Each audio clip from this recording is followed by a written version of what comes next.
Este proceso ayuda a garantizar que la seguridad, o sea, que los sujetos participantes se encuentran bien, tienen bienestar en el marco del desarrollo de un estudio clínico. Esto es Regulados por la Ciencia, del INVIMA. El podcast que promueve el conocimiento basado en la evidencia. En esta primera temporada, más allá del protocolo, tendremos una mirada profunda al papel de la ciencia en las normas y la toma de decisiones.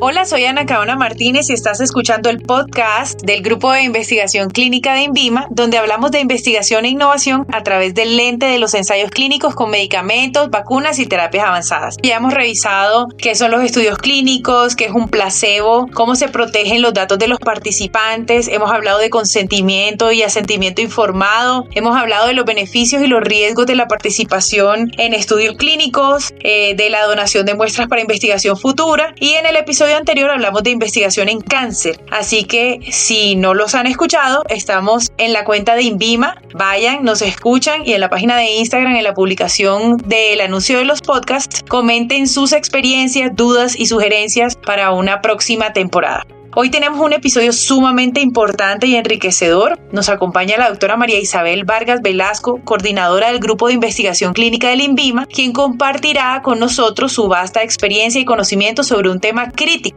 los eventos adversos en la investigación clínica. María Isabel ya se había presentado a nuestros oyentes en el episodio de introducción. Ella es médico, especialista en epidemiología, ha liderado varios procesos en INVIMA y ahora está al frente del Grupo de Investigación Clínica. Para mí ha sido una maestra en muchos procesos de la evaluación y seguimiento de los ensayos clínicos y nos dará su perspectiva desde el punto de vista regulatorio, o sea, lo que tiene que ver con el seguimiento de la seguridad de los estudios clínicos que se hacen en Colombia. Así que si tienes interés en saber cómo se llevan a cabo los estudios clínicos y la importancia de la seguridad de los participantes, este episodio es para ti. Sigue con nosotros y bienvenida de nuevo, María Isabel. Hola, Ana Caona, ¿cómo estás? Me place la verdad poderlos saludar nuevamente, encontrarnos en este episodio que, como bien lo dijiste, es un episodio supremamente interesante.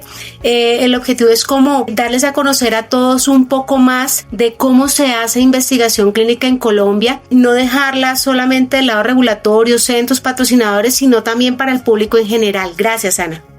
Perfecto, Isa, muchas gracias. Bueno, entonces vamos a preguntarte de una qué es eso, la vigilancia de eventos adversos. ¿Por qué es importante vigilar los eventos adversos en los estudios clínicos? ¿Qué son realmente? ¿Qué tipos de eventos se consideran adversos en un estudio clínico? Bueno, la vigilancia de eventos adversos en investigación clínica, pues definitivamente es un proceso que es fundamental y es muy importante. Este proceso ayuda a garantizar que la seguridad, o sea, que los sujetos participantes se encuentran bien, tienen bienestar en el marco del desarrollo de un estudio clínico. Pues, ¿qué es esto? O sea, es la identificación, es cada vez que se presenta un evento, un síntoma, un dolor, ¿no es cierto? Que el sujeto tenga la capacidad, que ese participante tenga las herramientas para poder informarlo y desde el equipo investigador, desde el patrocinador, CRO, comité o entidad regulatoria, poder hacer seguimiento para poder tomar decisiones en torno, ¿no es cierto?, al desarrollo del protocolo de investigación. Esa es una parte crucial porque no solo sirve para proteger pues a los participantes del estudio, sino que permite garantizar la validez, la integridad científica de los resultados que se vayan presentando. Y pues este proceso adicional a eso permite pues a los investigadores tomar decisiones informadas sobre la seguridad y la eficacia pues de un tratamiento que se está evaluando en su momento, y pues sabemos que va a contribuir al desarrollo de medicamentos y terapias que sean mucho más seguras y que adicional a eso pues sean efectivas, ¿no? Sí, la mayoría de las personas cuando piensan en eventos adversos a un medicamento, pues piensan únicamente como en reacciones alérgicas, por ejemplo. Pero un evento adverso puede ser mucho más complejo que eso. Los pacientes pueden hacer incluso daño renal, por ejemplo, con medicamentos que en la investigación preclínica mostraron, por ejemplo, ser seguros. Y una de las cosas que María Isabel me enseñó cuando yo entré al grupo de investigación clínica era que en la evaluación de los protocolos era fundamental pensar siempre como en esa historia o ese recorrido que va a hacer el paciente a lo largo del ensayo clínico, mirando todos los puntos en los que su vida podía estar en peligro. Podía presentar un evento adverso, podría complicarse de alguna manera, su bienestar podría estar comprometido comprometido. Y revisamos mucho, los estudios clínicos se evalúan en el grupo de investigación clínica por un equipo. Entonces estamos ahí sentados profesionales de diferentes áreas de la salud. Algunos presentan, un grupo presenta, pero está realmente todo el equipo clínico mirando principalmente el tema de seguridad, ¿cierto? Entonces, basamos mucho nuestro criterio en la investigación que se ha hecho antes del estudio, o sea, los antecedentes de ese estudio que nos están presentando, y uno de los antecedentes es la investigación con animalitos, ¿cierto? Hay unas pruebas de concepto, hay una investigación con animales, pero no necesariamente lo que sucede con los animales se traduce en lo que va a pasar con los seres humanos. Entonces, un ejemplo que encontramos ahí que nos sirve para ilustrar eso es la fialuridina, que fue un medicamento que fue probado en animales y parecía que era eficaz y parecía que no tenía eventos adversos, y cuando se usó en humanos causó, por ejemplo, lo que estoy comentando, daño renal. Hubo incluso algunos pacientes que requirieron trasplante renal. Otro ejemplo contrario es que hay medicamentos que no funcionan, por ejemplo, en ratones, y en los seres humanos sí. Cuando se probaron las estatinas inicialmente no funcionaron en los ratones, y cuando se probaron en los seres humanos, pues hoy en día las estatinas se usan por millones de personas. Entonces, digamos que a pesar de que tenemos algunas evidencias, hay algunos antecedentes de los estudios, ya sabemos algunos temas de cómo actúa la molécula, no siempre podemos predecir lo que va a pasar, ¿cierto? Entonces, ¿cómo se recopilan, cómo se registran, Marisabel, esos eventos adversos para que podamos tener la mirada en ellos y saber qué se puede hacer o no con esa molécula y hasta dónde podemos llegar con esa investigación? Bueno, es una pregunta interesante, Ana. Pues ya una vez presentado el evento adverso, pues pueden existir muchas vías para poder recopilar esta información. Entonces, en el marco del estudio clínico, la recopilación de los eventos sigue siendo un proceso muy riguroso y este debe ser sistemático. Adicional a eso, puede involucrar muchos pasos, puede involucrar herramientas que garantizan que los datos que se están recopilando se están haciendo de una manera muy precisa y muy completa. Entonces, todo este proceso lo que hace nuevamente es asegurar que se está haciendo una gestión adecuada de toda esta información. Entonces, ¿cómo los podemos recopilar? Se puede hacer, por ejemplo, desde la vía del paciente. El paciente, cuando está participando en un ensayo clínico y presenta algún tipo de síntoma, puede informar al equipo investigador. Normalmente, cuando nuestras personas están participando en un ensayo clínico, se les entrega una tarjeta de identificación donde existen unos datos importantes para el participante y adicional a eso unos datos de contacto que le permite acceder al investigador principal, al presidente, por ejemplo, del comité de ética en investigación. Entonces, de esa manera pueden ellos informar lo que están presentando y esa es una vía para recopilar información. Hay otras maneras de recopilar información, como es el monitoreo continuo pues de los sujetos participantes, de las personas que están en el ensayo clínico. Entonces, ¿cómo lo podemos hacer? A través de las visitas clínicas, estas visitas que ya están programadas o quizás visitas no programadas, en ocasiones a través de cuestionarios y diarios electrónicos que se le suministran a la persona que está participando, y a través de estos pues puede ir anotando: el día de hoy presenté náuseas, presenté dolor de cabeza, y esa también es una buena manera de recopilar información.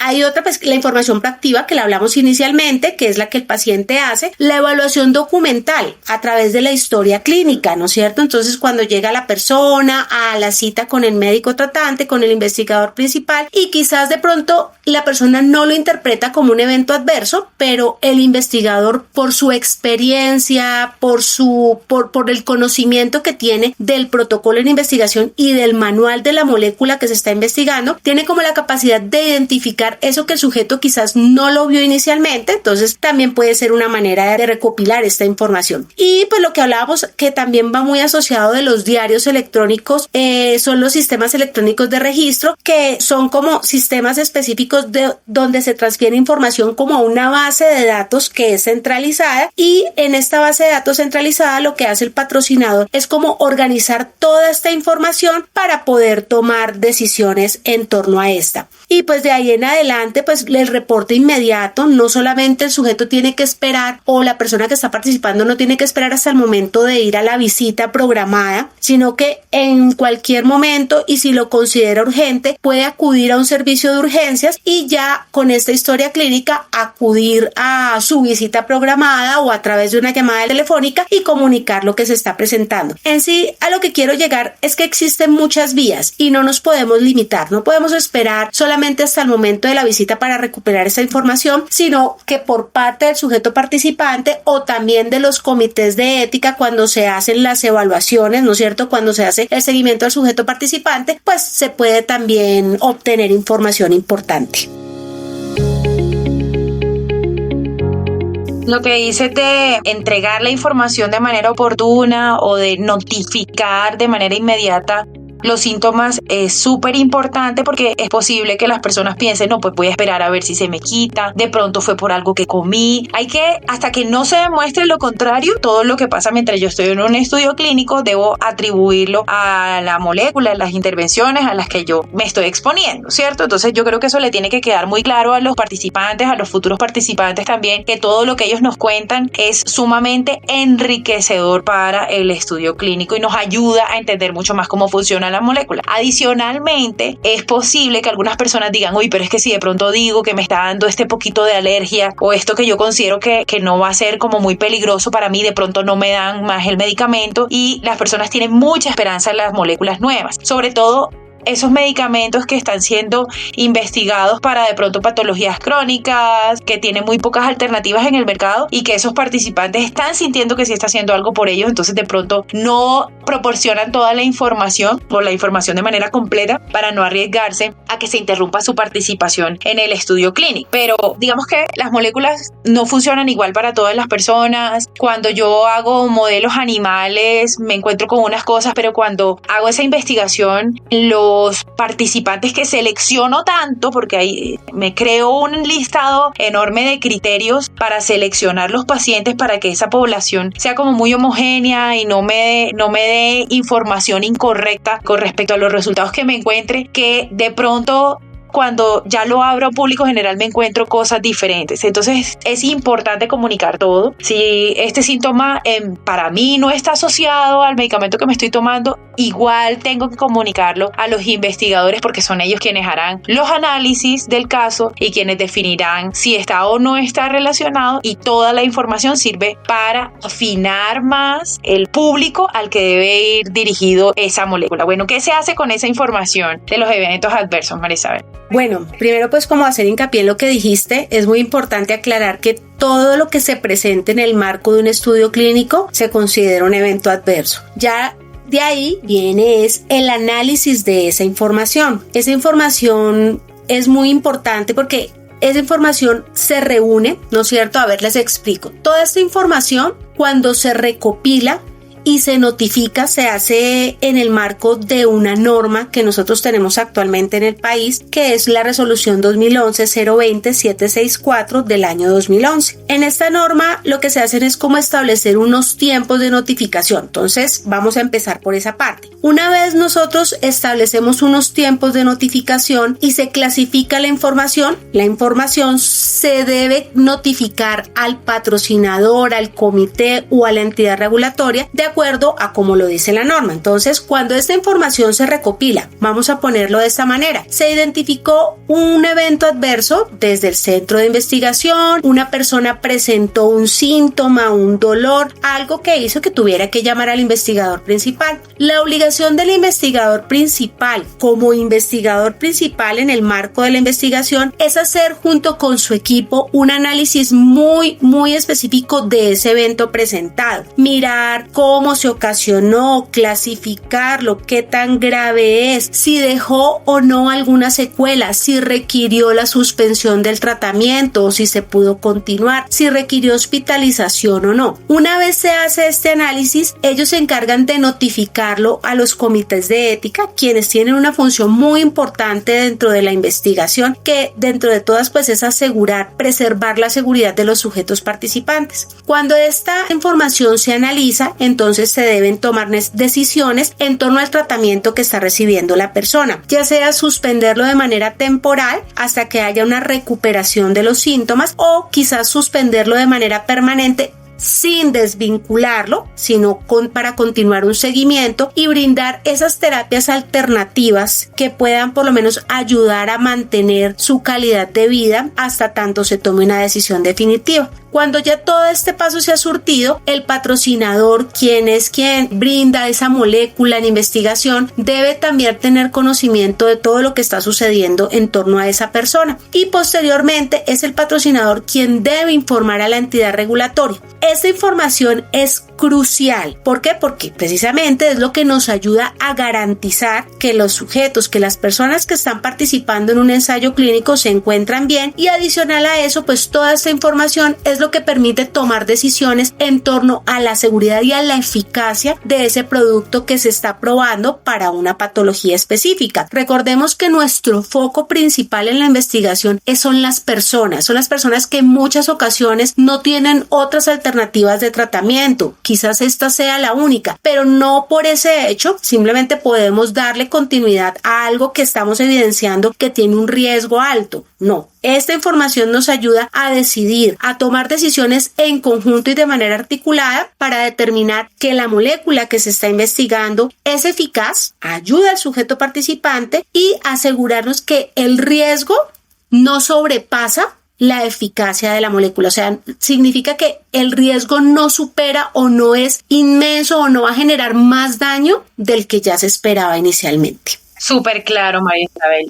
Ese balance riesgo-beneficio es con lo que también juega un poco el médico que está frente al paciente ya cuando esas moléculas están comercializándose y él tiene que explicarle también a la persona que tiene enfrente, mira, este medicamento, porque más allá de los estudios clínicos, es decir, los riesgos no desaparecen cuando ya se dejó de investigar sobre la molécula, sino que están latentes cuando las moléculas se están comercializando y un paciente tiene que estar completamente informado de los medicamentos que está recibiendo y cuáles son los riesgos asociados a los mismos porque también tienen una decisión que tomar. En ese sentido, y volviendo a los estudios clínicos, ¿cuáles son los derechos que tienen los participantes en los ensayos clínicos con respecto a conocer esos eventos adversos?